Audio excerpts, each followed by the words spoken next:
भरिए ज़िंदगी में रंग गुरु जी के वचनों के संग। गुरु जी की प्यारी संगत को जय गुरु जी। गुरु जी के चरणों में कोटि कोटि प्रणाम। ओम नमः शिवाय। शिव जी सदा सहाय। ओम नमः शिवाय। गुरु जी सदा सहाय। संगत जी, गुरु जी के 105 वचन अगर आप अपनी ज़िंदगी में उतार लेते हैं, समझ जाते हैं, तो ना सिर्फ आपकी ज़िंदगी आसान हो जाती है, बल्कि आपको इधर उधर भटकने की ज़रूरत नहीं पड़ती। बहुत स्पष्ट शब्दों में गुरु जी ने बहुत बातें करी हैं, जो कि संगत को समय समय पर उन्होंने समझाने के लिए करी हैं, और उस संगत ने उसको गुरु जी का वचन मान लिया है। इस चैनल पे आप जितने भी सत्संग सुनेंगे, अभी तक जो आप सुन चुके हैं, उन सब में आपने गुरु जी के वचन सुने हैं। आज गुरु जी का 105 वचन भी बताऊंगी, पर उससे पहले आज का ये सत्संग हर उस संगत के लिए है जिसको किसी न किसी तरह से किसी दूसरे, अपने परिवार के सदस्य भी हो सकते हैं, कोई दोस्त यार भी हो सकता है, कोई जानकार भी हो सकता है, जिसकी वजह से इस समय बहुत ज़्यादा मेंटली टॉर्चर होना पड़ रहा है, जिसे कहते हैं कि बहुत ज़्यादा दिमागी तौर पे परेशानी झेलनी पड़ रही है। तो आपको पता नहीं कि सामने वाला आपकी कही हुई बात को किस तरह तोड़ मरोड़ के दूसरों के सामने पेश करता है, और ये चीज़ आपको अंदर तक तोड़ देती है कि आपने ये बात किस तरह गई, लेकिन आप तक वो बात, आप अपने आप को बहुत इस समय अगर असहाय महसूस कर रहे हैं, आपको समझ नहीं आ रहा कि मैं क्या करूं, तो आज कुछ उपाय बताऊंगी जो आप करेंगे, क्योंकि आज गुरु जी की मेहर भरी नज़र आपके ऊपर है और गुरु जी का मेहर भरा हाथ आपके ऊपर है, क्योंकि आप जिस पीड़ा से गुजर रहे हैं वो सिर्फ और सिर्फ गुरु जी को पता है। ना सिर्फ आप मेंटली टॉर्चर हो रहे हैं, बट इसकी वजह से आप फिज़िकली भी बहुत वीक हो रहे हैं। आपका शरीर देखने में बढ़ रहा है, लेकिन अंदर ही अंदर आप बहुत कमज़ोरी महसूस कर रहे हैं, जो कि सिर्फ कुछ लोगों के नेगेटिव क्रियाओं की वजह से ऐसा हो रहा है। बहुत सारे लोग जब आपको देख के आपकी तरह बनना चाहते हैं, लेकिन वो बन नहीं पाते हैं, तो उनके अंदर से जो नेगेटिविटी निकलती है, वो नेगेटिविटी आपको नज़र के रूप में लग जाती है, लेकिन आपको नहीं पता चलता। आप, क्योंकि आप किसी को देख के अगर जेलस फील नहीं करते हैं, तो आपको लगता है कि दुनिया में सब लोग मेरी तरह हैं, लेकिन हर एक इंसान अपनी ज़िंदगी की लड़ाई अलग तरीके से लड़ रहा है। उसके सोचने का तरीका, उसके बोलने का तरीका, उसके रहन सहन का तरीका अलग होता है, और यही चीज़ें एक इंसान को नेगेटिव या पॉजिटिव बनाती है। सोशल मीडिया का ज़माना है। आप जब सोशल मीडिया पे कोई रीलें देखते हैं, तो आपको लगता है कि ये लोग तो बड़े सुखी हैं, घूम रहे हैं, अच्छा पहन रहे हैं, इनकी आपस में बहुत प्यार है, इनका तो खाना पीना बहुत अच्छा है, ये तो तंदुरुस्त है और हम ऐसे नहीं हैं। तो ऐसी वीडियो देख देख के आप और ज़्यादा कमज़ोर होते जाते हैं, और बहुत बार ऐसा होता है कि इस वजह से भी आप डिप्रेशन में जाते जाते हैं, क्योंकि आप कर कुछ नहीं रहे, लेकिन आप देख बहुत कुछ रहे हैं, सोच बहुत रहे हैं। करने से ज़्यादा आप सोचते हैं, और सोच सोच के अपना टाइम ख़राब कर रहे हैं, जिससे कि आपकी हेल्थ ख़राब हो रही है। आज का जो गुरु जी का थॉट है, हर उस संगत के लिए है जिसको किसी बात का बहुत ज़्यादा डर है, और ये डर उसको अपनी करी हुई किसी बात से या किसी करे हुए किसी गलती की वजह से है, जो उसको आज भी कहीं ना कहीं कई लोग मेंटली टॉर्चर कर रहे हैं। तो अगर आपके साथ ऐसा है, तो आप कमेंट्स में लिखें कि मैं वो संगत हूँ, तो मैं आपको बताती हूँ कि आपको क्या करना है, ताकि एक हफ्ते में आप इस बड़ी परेशानी से बहुत आसानी से निकल सकें। तो संगत जी, मेरा नाम है दीपा छिब्बर, और आप सुन रहे हैं गुरु जी का प्यारा सा चैनल गुरु जी के वचन। और इस चैनल पे गुरु जी के वचन के साथ साथ मैं, क्योंकि सावन का महीना चल रहा है, तो श्री शिव महापुराण भी आपको पढ़ के और आपको उस दिखाऊंगी, ताकि आप भी। तो चलिए कुछ एक सवालों के जवाब देती हूँ, ताकि आपको, शायद आपके मन में भी ये सवाल हो, लेकिन आपको पता ना हो कि इसका जवाब क्या है। और उसके बाद मैं आपको सुनाऊंगी आज का उपाय, और फिर श्री शिव महापुराण का आज का अध्याय। तो चलिए सुनते हैं आंटी जी का आज का सवाल।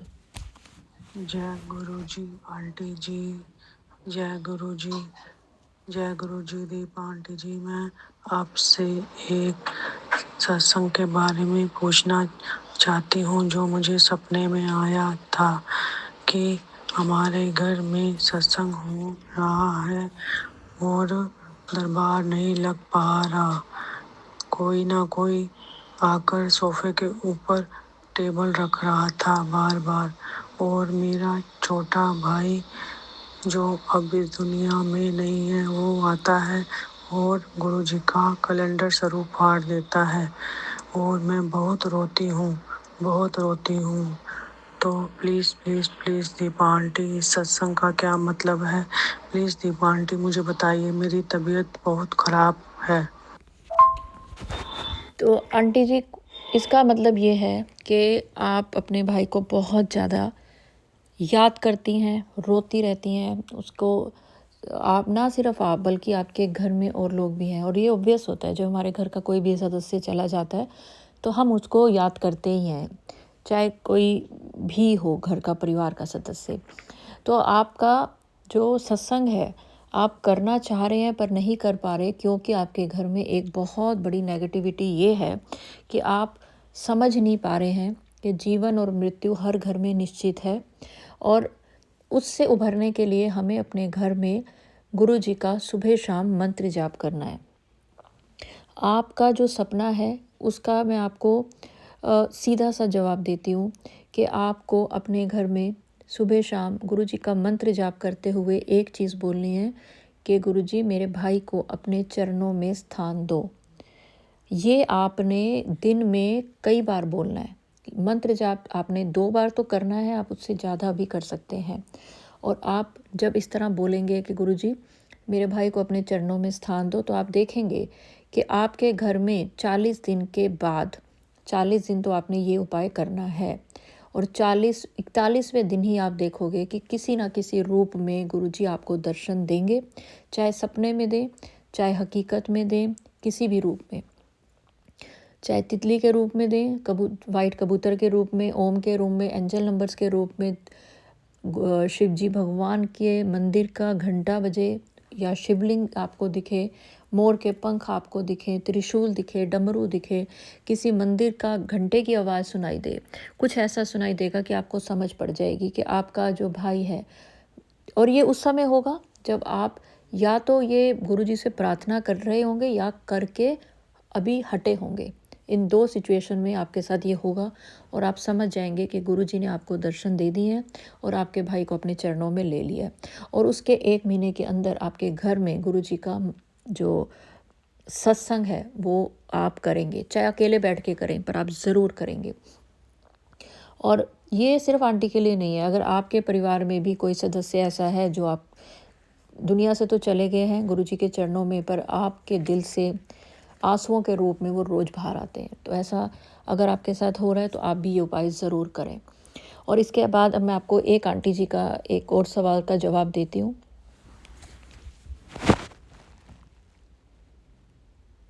जय गुरु जी। दीपा दी मुझे आपसे एक सवाल पूछना है। मैं गुरु जी के मंत्र जाप से आपसे सवाल पूछती हूँ। ओम नमः शिवाय शिव जी सदा सहाय, ओम नमः शिवाय गुरु जी सदा सहाय, ओम नमः शिवाय शिव जी सदा सहाय, ओम नमः शिवाय गुरु जी सदा सहाय। दीपा दी ना, मेरे को ये पूछना था कि मैं गुरु जी को के स्वरूप पर चंदन तिलक लगाती हूँ रोज। तो कल गुरुजी के स्वरूप के ऊपर चंदन तिलक पे ना घोड़े का फेस बन गया, और आज जो चंदन तिलक लगाया है उसमें मोर पंख का की तरह वो लग रहा है, मोर पंख जैसे बन गया है। तो दीपा दी इन सब चीज़ों का क्या मतलब होता है? मुझे अब इसका मतलब समझा सकती हैं? इसका मतलब बहुत आसान है। अगर घोड़े का फेस नज़र आया है तो यानी कि घोड़े की तरह आपको काम करना पड़ेगा, और मोर का पंख आपको नज़र आया या मोर नज़र आया है तो जितनी मेहनत आप करोगे आपको उतनी सफलता मिलेगी, और आपको उतना ही फ़ायदा होगा। यानी कि आर्थिक रूप से आप थोड़े जिसे कहते हैं कि बलवान बनेंगे, जैसे आपको आर्थिक रूप से सशक्त बनेंगे। यानी कि अगर घोड़े की तरह मेहनत करेंगे तो आपको तरक्की होने से, पैसा आने से कोई नहीं रोक सकता, लेकिन साथ साथ गुरुजी का मंत्र जाप। तो चलिए संगत जी, अब मैं आपको एक ऐसे सवाल का जवाब देती हूँ और उसका उपाय बताती हूँ जो कि आपको समझ नहीं आ रहा। इस समय आपकी ज़िंदगी में बहुत अंधेरा छाया हुआ है, कुछ लोग आपको बहुत तंग कर रहे हैं, कुछ क्योंकि वो आपसे बहुत जेलस फील करते हैं। अगर कोई आपकी बुराई करता है, अगर कोई आप सबके बीच में आपको बेइज्जत करने की, जलील करने की कोशिश करता है, तो इसका सीधा सा जवाब ये है कि वो आपसे बहुत ज़्यादा नेगेटिव वाइब्स आपको देता है, आपके जैसा बनने की कोशिश करता है, लेकिन आपके जैसा है नहीं, ना आपके जैसा बन सकता है। तो ऐसे इंसान आपकी बुराई करके ही आपको नीचा दिखाने की कोशिश करते हैं। तो अब करना क्या है? कई बार होता है ना कि आप 3-4 फ्रेंड्स हैं और आपने अब बीच में कोई बात करी, अब आप सबसे ज़्यादा लोग आपको पसंद करते हैं, सबसे ज़्यादा लोग आपके बारे में आपकी तारीफ़ करते हैं, प्रशंसा करते हैं, बाकियों से ये सहन नहीं होता, तो वो क्या करते हैं? तो वो एक गुट बना लेते हैं और आपके अगेंस्ट जो आपने बातें करी हैं, वो इस तरह से दूसरों के सामने बताते हैं कि आपकी जो अच्छी छवि है वो ख़राब हो। लेकिन अगर आप सच्चे हैं, आप गुरुजी की संगत हैं, तो आपको डरने की ज़रूरत नहीं है, क्योंकि अब गुरुजी ऐसे लोगों का पर्दाफाश करेंगे जो कि आपकी झूठी अफवाहें फैला के आपको तंग कर रहे हैं। आपको घबराने की ज़रूरत नहीं है। आपको ज़रूरत है सिर्फ एक उपाय की, और वो उपाय ये है कि आपने गुरुजी के सामने बैठना है, आंखें बंद करनी है और अपने दिल में एक बार ये बात बोलनी है, गुरुजी इनसे आप निपटिए, मैं नहीं निपट सकता या मैं नहीं निपट सकती, अब इनसे आप निपटिए। तो तुरंत आपको गुरुजी की तरफ से जवाब आएगा कि तू शांत हो जा, इनसे मैं निपटूंगा। और आप हैरान हो जाएंगे कि 1 हफ्ते के अंदर वो लोग आपसे माफ़ी भी मांगेंगे और सबके बीच में आपकी छवि ठीक करने की कोशिश भी करेंगे। लेकिन उसके लिए आपको एक काम और करना है कि आज से 1 हफ्ते तक जब भी आपको ये वीडियो मिले, आपको 2 चीज़ें नहीं करनी। एक, आपको डरना नहीं है, एक आपको रोना नहीं है। जब भी आप डरेंगे या रोएंगे तो समझ जाइए कि आपको फिर दोबारा से 1 हफ्ता ये करना पड़ेगा। तो आपको एक कमरे में जाना है और वहाँ जाके आपने गुरुजी इनसे आप निपटिए ये बोलना है 7 बार। गुरुजी इनसे ना सिर्फ मुझे इनसे दूर करें, बल्कि इनसे जुड़ी हर चीज़ से आप मुझे दूर कर दें। ऐसे लोगों से मुझे दूर कर दें, ऐसे लोगों की सोच से मुझे दूर कर दें, ऐसे लोगों की नज़रों से आप मुझे दूर कर दें, क्योंकि मैंने खुद को आपसे जोड़ लिया है और सब कुछ आप पे छोड़ दिया है। तो जब आप इस तरह से देखेंगे कि आप बोल रहे हैं, गुरुजी जब भी आप सत्संग, आप गुरुजी का नाम लेते हैं ना, तो गुरुजी ज़रूर आपकी तरफ देखते हैं और ज़रूर सुनते हैं जो भी बातें आप गुरुजी से करते हैं, क्योंकि गुरुजी कहते हैं कि तुम मुझे सच्चे मन से एक बार बुलाओ, मेरी तरफ 1 कदम बढ़ाओ, मैं 100 कदम बढ़ के तुम्हारा हाथ थामूंगा तुम्हें, क्योंकि मैंने चुना है तुम्हारी भलाई के लिए, तुम्हारी ज़िंदगी को अच्छा करने के लिए, तुम्हारी ज़िंदगी से बुरे लोगों को दूर करने के लिए। तो गुरुजी ऐसे लोगों से खुद निपटेंगे। और ये ना, ऐसा जो लोग कहते हैं ना चमत्कार, ये होते हैं चमत्कार कि 1 हफ्ते में ऐसा चमत्कार हो जाता है कि आज जो लोग आपको रुला रहे हैं, जो लोग आपकी निंदा, चुगली, बुराई, आप लोगों को नीचा दिखाने के लिए, आप लोगों को नज़र लगा रहे हैं या आप लोगों के साथ बुरा व्यवहार करवा रहे हैं या कर रहे हैं ना, ये लोग वो नेगेटिव वाइब्स लेके आप तक पहुंचना चाहते हैं, क्योंकि वो आपकी पॉजिटिव वाइब से जेलस फील करते हैं। ऐसे लोग क्या करते हैं कि खुद तो वो बढ़ते नहीं हैं ऊपर, लेकिन आपको बढ़ता हुआ देख नहीं सकते। तो अपने दिल की बात गुरुजी से करके, और आप हैरान हो जाएंगे कि आप कैसे गुरुजी ने आपको इतने बड़े दलदल से निकाल दिया।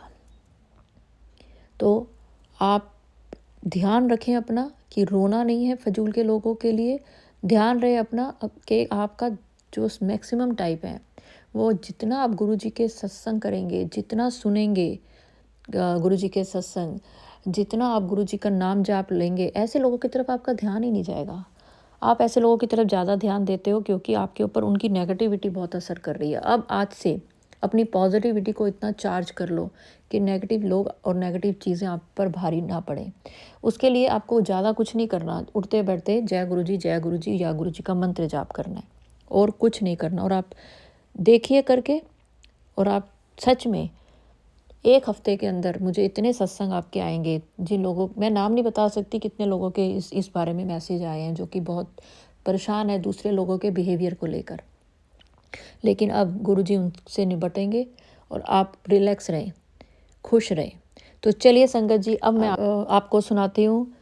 पहले तो वचन 105, जो कि वैसे मैंने पॉजिटिव थिंकिंग विद दीपा चिबर में बताया, पर ये गुरुजी के वचन चैनल है, इसमें ये लास्ट वचन है, ये सुना के और फिर गुरुजी का और श्री शिव महापुराण का अगला अध्याय पढ़ती हूँ। वचन 105। गुरु अपना आशीर्वाद देने के बाद कभी वापस नहीं लेते। गुरु के काम करने के तरीके आश्चर्यजनक होते हैं।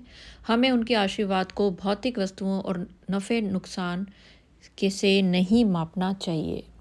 यानी कि जब आपके ऊपर कृपा बरस रही होगी ना, आपको पता भी नहीं चलेगा। पहले आपको लगेगा कि मेरे ऊपर इतने कष्ट आए हुए हैं, लेकिन आपको ये नहीं पता कि आपके कष्टों से ही जब गुरुजी आपको निकालते हैं ना एकदम ऐसे, तब आपको समझ आती है कि मेरे ऊपर ये चमत्कार हुआ है और मेरे ऊपर ये गुरुजी की कृपा हुई है। तो चलिए संगत जी, अब मैं आपको सुनाती हूँ अगला अध्याय, क्योंकि लाइव में हम पढ़ नहीं पा रहे हैं। मैं न्यूजीलैंड आई हुई हूँ और लाइव कर नहीं पा रही हूँ, तो मैं चाहती हूँ कि कम से कम ये सावन के महीने में आपके पास रोज का एक अध्याय मैं ज़रूर पहुँच जाऊँ। तो चलिए सुनते हैं, और ये अध्याय आप मेरे साथ पढ़ भी सकते हैं। तो चलिए संगत जी, आज का अध्याय पढ़ते हैं। 8वां अध्याय, काल का परिमाण एवं त्रिदेवों के आयुमान का वर्णन। ऋषिगण बोले, इस काल में किस प्रमाण के द्वारा आयु गणना की कल्पना की जाती है और संख्या रूप काल की परम अवधि क्या है? वायुदेव बोले, आयु का पहला मान निमेष कहा जाता है। संख्या रूप काल की शांत्यतीत कला चरम सीमा है। पलक गिरने में जो समय लगता है उसे ही निमेष कहा गया है। इस प्रकार के 15 निमेषों की एक काष्ठा होती है। 30 काष्ठाओं की एक कला, 30 कलाओं का एक मुहूर्त और 30 मुहूर्तों का एक अहोरात्र कहा जाता है। मास 30 दिन रात का तथा 2 पक्षों वाला होता है। इस मास के बराबर पितरों का एक अहोरात्र होता है, जिसमें रात्रि कृष्ण पक्ष और दिन शुक्ल पक्ष माना जाता है। 6 महीनों का एक अयन होता है। 2 अयनों का एक वर्ष माना गया है, जिसे लौकिक मान से मनुष्यों का वर्ष कहा जाता है। यही एक वर्ष देवताओं का अहोरात्र होता है, ऐसा शास्त्र का निश्चय है। दक्षिणायन देवताओं की रात्रि एवं उत्तरायण दिन होता है। मनुष्यों की भांति देवताओं के भी 30 अहोरात्रों को उसका एक मास कहा गया है, और इस प्रकार के 12 महीनों का देवताओं का भी एक वर्ष होता है। मनुष्यों के 360 वर्षों का देवताओं का एक वर्ष जानना चाहिए। उसी दिव्य वर्ष से युग संख्या शुरू होती है। विद्वानों ने भारतवर्ष में 4 युगों की कल्पना की है। सबसे पहले कृतयुग यानी सतयुग, इसके बाद त्रेता युग होता है, फिर द्वापर तथा कलयुग होते हैं। इस प्रकार ये ही 4 युग हैं। इनमें देवताओं के 4000 वर्षों का सत्य युग होता है। इसके अतिरिक्त 400 वर्षों की संध्या तथा इतने ही वर्षों का संध्याश होता है। अन्य 3 युगों में वर्ष तथा संध्या संध्याश में एक एक पाद क्रमशः 1000 तथा 100 कम होता है। अर्थात त्रेता 3000 वर्ष का, उसकी संध्या एवं संध्याश 300 वर्ष के, द्वापर 2000 वर्ष का तथा उसकी संध्या एवं संध्याश 200 वर्ष के, और कलयुग 1000 वर्ष का तथा उसकी संध्या एवं संध्याश 100 वर्ष के होते हैं। इस प्रकार संध्या एवं संध्याश के सहित चारों युग 12000 वर्ष के होते हैं।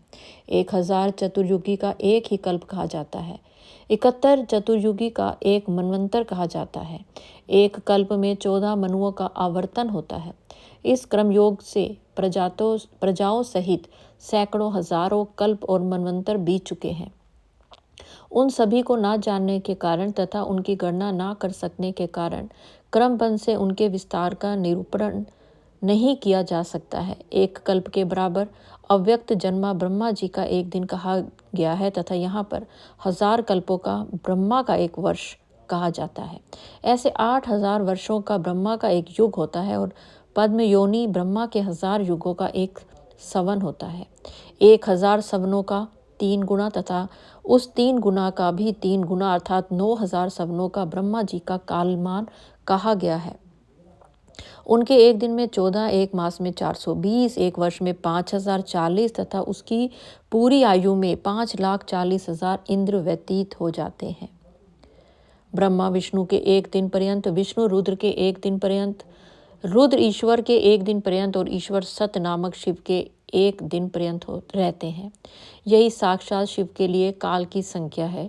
उन्हें सदाशिव भी कहा जाता है। उनकी पूर्ण आयु में पूर्वोक्त क्रम से 5,40,000 रुद्र हो जाते हैं। उन साक्षात सदाशिव के द्वारा ही वह कलात्मा परिवर्तित होता है। हे ब्राह्मणों, सृष्टि के कलांतर का मैंने वर्णन कर दिया। इतने काल को परमेश्वर का एक ही दिन जानना चाहिए और उतने ही काल को परमेश्वर की एक पूर्ण रात्रि भी जाननी चाहिए। सृष्टि को दिन और प्रलय को रात्रि कहा गया है, किंतु उनके लिए ना दिन है और ना रात्रि, ऐसा समझना चाहिए। यह औपचारिक व्यवहार तो लोक के हित की कामना से किया जाता है। प्रजा, प्रजापति, नानाविध शरीर, सुर, असुर, इंद्रियां, इंद्रियों के विषय, पंच महाभूत, तंत्र मात्राएं, भूतादि, अहंकार, देवगणों के साथ बुद्धि, ये सब धीमान परमेश्वर के दिन में स्थित रहते हैं और दिन के अंत में प्रलय को प्राप्त हो जाते हैं। इसके बाद रात्रि के अंत में पुनः विश्व की उत्पत्ति होती है। जो विश्वात्मा है और काल, कर्म तथा स्वभाव आदि अर्थ में जिसकी शक्ति का उल्लंघन नहीं किया जा सकता और जिनकी आज्ञा के अधीन यह समस्त जगत है, उन महान शंकर को नमस्कार है। इस प्रकार श्री शिव महापुराण के अंतर्गत 7वीं वायवीय संहिता के पूर्व खंड में काल प्रभाव में त्रिदेवों का आयु वर्णन नामक 8वां अध्याय पूर्ण हुआ। तो संगत जी, अगर आपने ये साथ साथ सुना है, साथ साथ पढ़ा है, तो यकीन माने इस सावन में गुरुजी आपको ज़रूर कुछ ऐसा देंगे जो पूरा साल आपके साथ रहे। तो चलिए संगत जी, अगर सत्संग अपलोड करने में या श्री शिव महापुराण पढ़ने में मुझसे कुछ भी त्रुटि हो गई हो तो गुरुजी मुझे माफ़ करें। और मंत्र जाप के साथ मैं अगले सत्संग की ओर बढ़ती हूँ और चाहूँगी आप सब मेरे साथ ज़रूर बोलें। ओम नमः शिवाय, शिव जी सदा सहाय। ओम नमः शिवाय, गुरु जी सदा सहाय। जय गुरु जी। शुक्राना गुरु जी, अनंतम अनंतम शुक्राना। जय गुरु जी।